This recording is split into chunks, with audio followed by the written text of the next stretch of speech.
Good morning, everyone. Welcome back to Jill of All Trade and Master of None. Today I'm making sauerkraut. I have my barrel here. It has to be a food safe container. I bought this one off the Italians. It used to be full of black olives.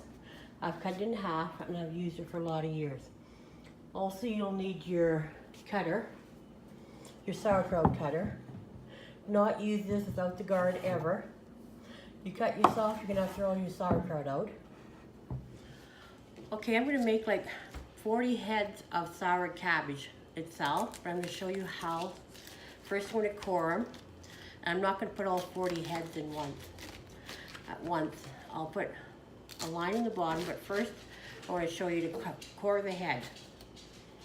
I don't know if you know what core the head means, but I'm actually cutting a square around the core of the cabbage. And of course I'm using my ceramic knife. And take it out. And careful when you use a ceramic knife, they will break off, so careful when you use it, you don't twist it and break your knife. Okay, that's the core, taken out. That's what it looks like. I'm gonna dig a little bit more out, so I can still see a lot of core in there. Because this is gonna be a sour head, not a sauerkraut, and I'm gonna use it for rolling sour cabbages.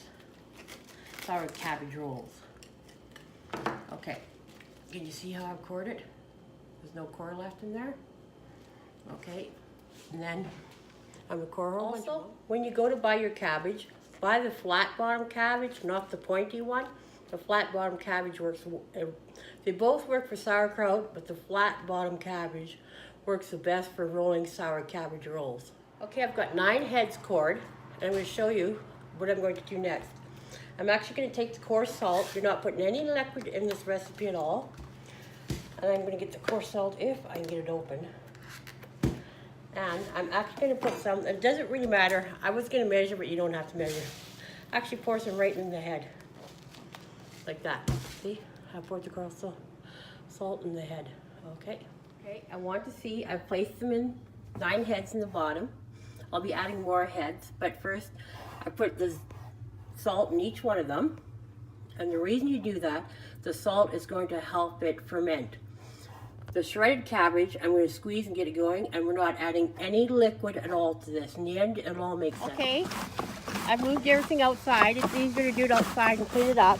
Sorry about the noise, there's people out here working, but this is how you use your sauerkraut cutter, and never put your fingers down inside that box. Push the box, and it's shredding it below. And before you start shredding it, make sure you core every head because you don't want the core part in. That's how it's shredding it. And I'm going to show you afterwards when it's filled what I'm going to do. If you don't have a sauerkraut cutter and you have a machine in your house that'll shred it like this, then use your machine. But it has to be shredded like this. Okay, I have my bucket full. I'm going to put salt in. Use lots of salt because if it's too salty, you can always wash your sauerkraut. But you cannot add salt in after. And the salt is what stops it from rotting and just fermenting. And the reason I'm showing you this step is because I've washed my hands. I don't think that's quite enough salt, but I want you to see what's actually going to happen. It's going to start fermenting from me squishing it. It has to be squished. I think I'm going to have to add a little bit more salt to it because there's a lot in here. And it's going to change and start foaming, and I'll show you that before I put it into the bin what it's going to look like. See how it's changing already. This is actually my dad's recipe. He used to make this when we were kids, but he'd make 2 of those barrels because us kids would sneak into the pump house all the time and eat it before it was ready. So we'd eat one of those barrels easily. There were 7 of us kids, and what he used to do, he had a great big metal wash tub. He would actually wash us kids' feet and make us get in there and stamp on this until it was ready to save him a whole bunch of work. We used to do like 300 or 400 pounds of cabbage, and today I'm only doing 60 pounds. Okay, see the liquid starting to form and squishing it? That's what you want, but I'm going to keep squishing it now. It's actually going to change to a little bit foamy. This is just what ready, see? The liquid, how it's foaming? That's how you know it's already starting to ferment and it's ready to go in. Okay, come towards the barrel. I got some helpers today, thank goodness. This is how it's going in, and eventually my sauerkraut is going to totally cover the cabbage heads. so that I'll have soured heads also. I'm going to squeeze another one. You see how much I started out with and how much I ended up with. So it takes a lot of cabbage. But it's going to be delicious and worth it when it's done.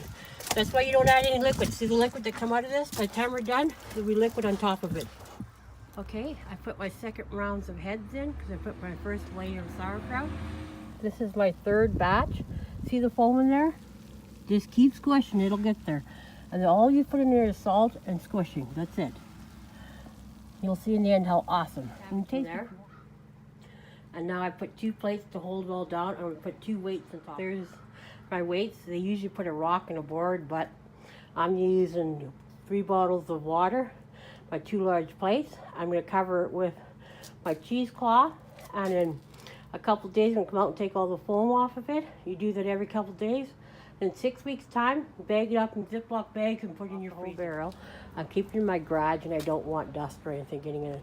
So every couple days I'll just lift the cheesecloth and take the little bit of foam that's on the top. Every couple days you'll do that. Also make sure you cannot put too much salt, but you can have not enough salt. So it's all done in 6 weeks. If it's too salty, you can rinse it off before you cook with it. Thank you very much for following along.